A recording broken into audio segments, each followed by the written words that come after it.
Greetings, everyone. Hope all of you are having an absolutely fantastic day. We are back again with Mythforce. I have had an opportunity to play with all of the different characters and thought some of you might be interested in learning more about the game mechanics. Please note the game is currently in early access, so all of this is subject to change, but I will provide an outline of where the heroes stand now. If there's other content regarding this game you would like for me to go over, please just let me know down in the comments. Each character sheet lists 7 different sections: a character perk, a utility power, a combat power, an ultimate, an artifact menu, an infusion menu, and finally your list of ability upgrades.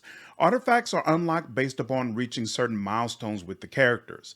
For example, I have Hearty Meal because I have reached rank 2 with Victoria. This allows me to equip Hearty Meal on any character I do a run with, not just Victoria. Infusions are increases to a stat for your character. There is an additional perk at rank 10 that requires you to focus on a specialization. So for example, I have 2 ranks in the Bulwark specialization to work towards giving Victoria plus 100 max health. Each character has a separate rank, so although I am rank 3 with Victoria, I am still rank 1 with Rico. Your utility, combat, and ultimate powers can all be upgraded via the ability upgrade menu. Right now, only a level 1 upgrade is available for each power. Upgrades, infusions, and artifacts can all be switched around to different options whenever you choose, allowing you a great deal of flexibility with each hero. Alright, now let's focus on each individual member, starting with Victoria.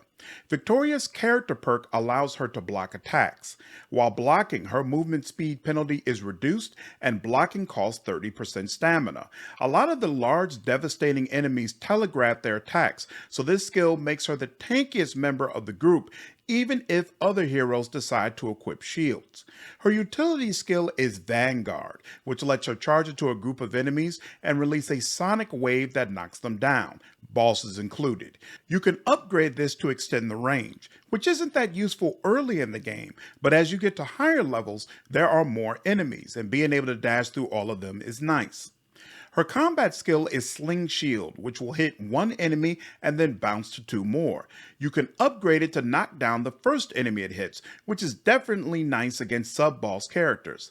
The shield has a long range, damages enemies, staggers them, and breaks block as well.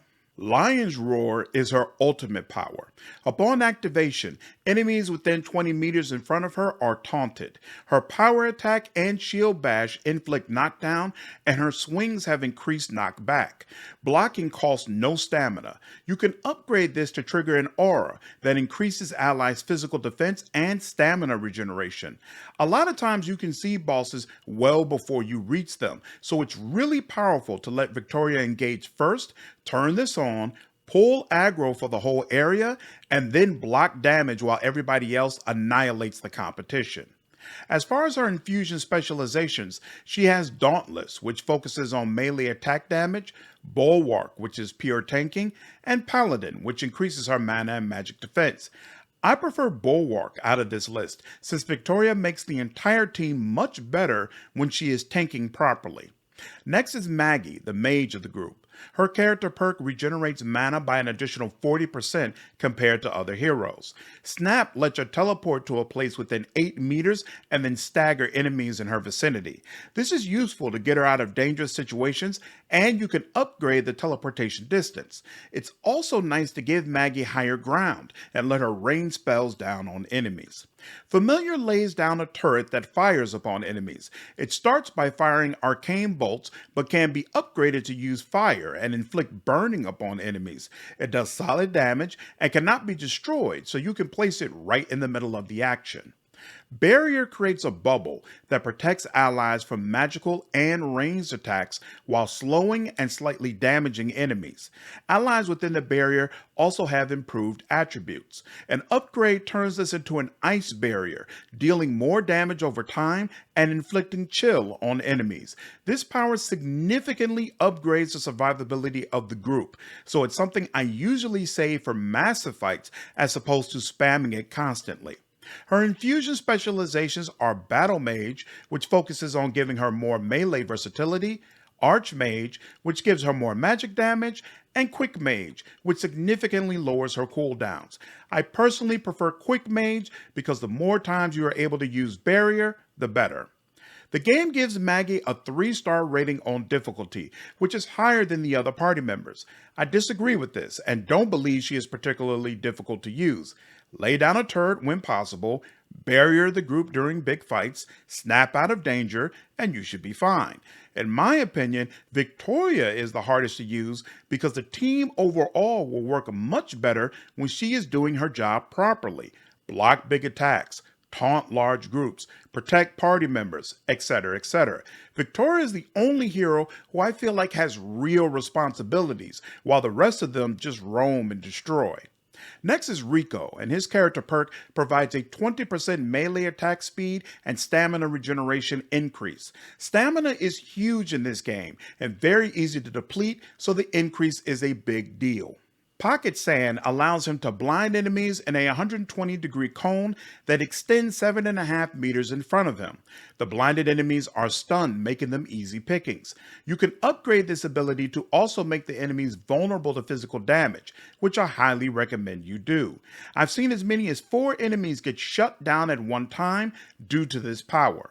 Deadly Thrust allows you to lunge forward, do bonus damage, and knock your target back. This attack will hit enemies in a 100-degree cone up to 5 meters in front of you. You are invulnerable to any attacks by enemies in that cone while performing this maneuver. An upgrade allows you to trigger an aura during this attack that will increase allies' attack speed. While this is not mentioned in the description, the power can, in some cases, knock enemies down, not just back. So even when it doesn't kill, it can be great to set up a kill. Finally, he has Backslash, which teleports Rico behind an enemy to do major damage and staggers other enemies in the immediate vicinity. This ability can be an absolute boss killer. The range is 20 meters, so you do not have to be directly in front of an enemy to pull it off. An upgrade makes this power inflict burning on enemies around the target.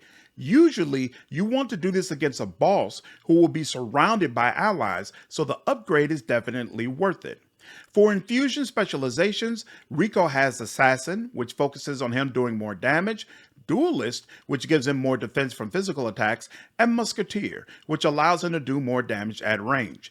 I personally would focus on Assassin. Rico should flat out avoid situations that will cause him to experience damage, and Musketeer feels completely out of character to me. Quick note before we break down Hawkins' abilities. If you enjoyed this video, I would appreciate you hitting the like button. This information tells me which content the channel is enjoying and helps my videos spread to more people. I really appreciate all of the support. Alright, finally we have Hawkins. His character perk allows him to restore stamina and mana each time he kills an enemy with a critical hit. Headshots are critical hits, so your skill level will determine how often this triggers. Spectral Detour allows him to become invisible, drop enemy aggro, and increase movement speed.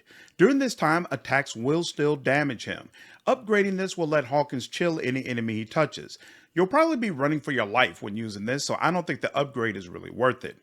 Phantom Shot releases an arrow that hits all enemies in a straight line, dealing extremely high damage and inflicting Corrupted, which makes enemies suffer extra damage from all sources. The range of this power is infinite, and an upgrade lets you reduce the cooldown for each enemy killed with it. Definitely well worth it. Rift Arrow creates a portal that pulls enemies in and then explodes to damage all nearby enemies. This power is great when you want to get enemies in a specific area, like Maggie's bubble. It's also really nice when Victoria has already burned her taunt and there are a lot of enemies that still need to be crowd controlled. An upgrade increases the radius of the pull and damage. I'd say it's well worth the cost. For infusion specializations, he has Survivalist, which focuses on critical damage, Ranger, which focuses on increasing stamina, and Realm Walker, which focuses on stamina regeneration and cooldown reduction. Out of these, I like Survivalist the most, since you really should be focusing on getting those critical hits. That completes my breakdown of the heroes currently available in Mythforce Early Access. Again, if there's additional content regarding this game that you want to see, please let me know down in the comments. Hope all of you enjoyed this video. If you did, please leave me a like, share this content, and subscribe to the channel if you haven't already. I will see you all in the next video. Take care.